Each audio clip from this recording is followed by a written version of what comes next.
اللہ کے نبی صلی اللہ علیہ وسلم صحابہ سے پوچھتے ہیں اتدرون مل مفلس، میرے صحابہ تم جانتے ہو مفلس کون ہے؟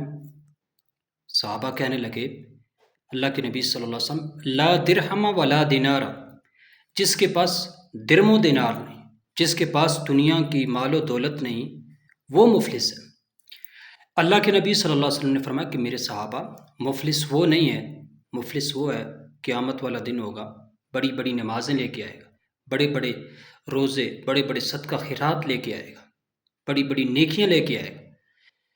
اب جنتی آدمی ہے، جنت میں جانے والا ہوگا، لیکن ایک شخص آ جائے گا، کہے گا کہ یا اللہ اس نے میرا مال کھایا تھا۔ اب اللہ فرشتوں سے کہیں گے اس کی نیکیاں اس کو دو۔ ایک اور آئے گا، کہے گا اس نے مجھ پر ظلم کیا تھا، اس کی نیکیاں پھر اس کو دی جائیں گی۔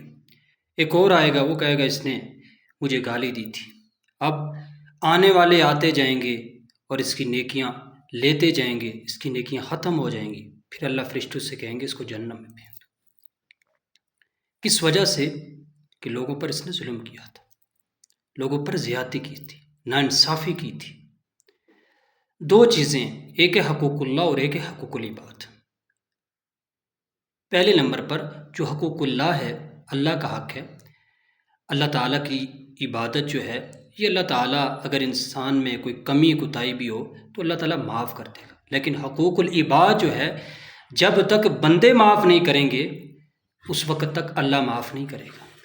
اس لیے ہمیں ان چیزوں کا خیال کرنا چاہیے کہ ہماری وجہ سے جو ہے کسی بھائی کو اذیت تو نہیں، کسی کو تکلیف تو نہیں، ہم نے ناانصافی تو نہیں کی ہوئی۔ اللہ کے نبی صلی اللہ علیہ وسلم نے فرمایا کہ اگر سینگوں والی بکری بغیر سینگوں والی بکری کو بھی مارے گی، اگر اس پر بھی ظلم کرے گی، قیامت والا دن ہوگا اللہ تعالیٰ اس جانور کو بھی کہیں گے کہ تو نے اس پر ظلم کیا تھا، وہ جانور بھی اس سے بدلہ لے گا۔ یہ حدیث ہے، صحیح حدیث ہے اللہ کے پیغمبر صلی اللہ علیہ وسلم۔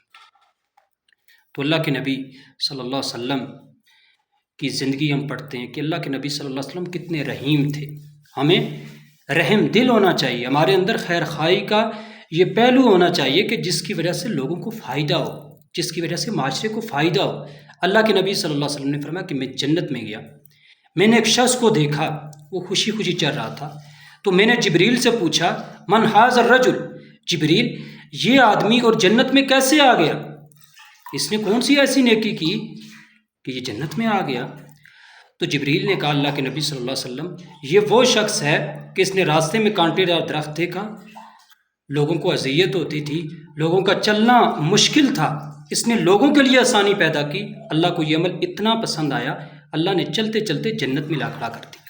تو اس لیے ہمیں جو ہے اپنے اخلاق کو اچھا کرنا چاہیے، ہمارے اندر ہمدردی کا پہلو ہونا چاہیے کہ جس سے لوگوں کو فائدہ ہو، جس سے ہمارا رب راضی ہو جائے، اور ایسے ظلم اور ایسی زیادتیوں سے بچنا چاہیے کہ جس کی وجہ سے انسان جہنم میں چلا جائے۔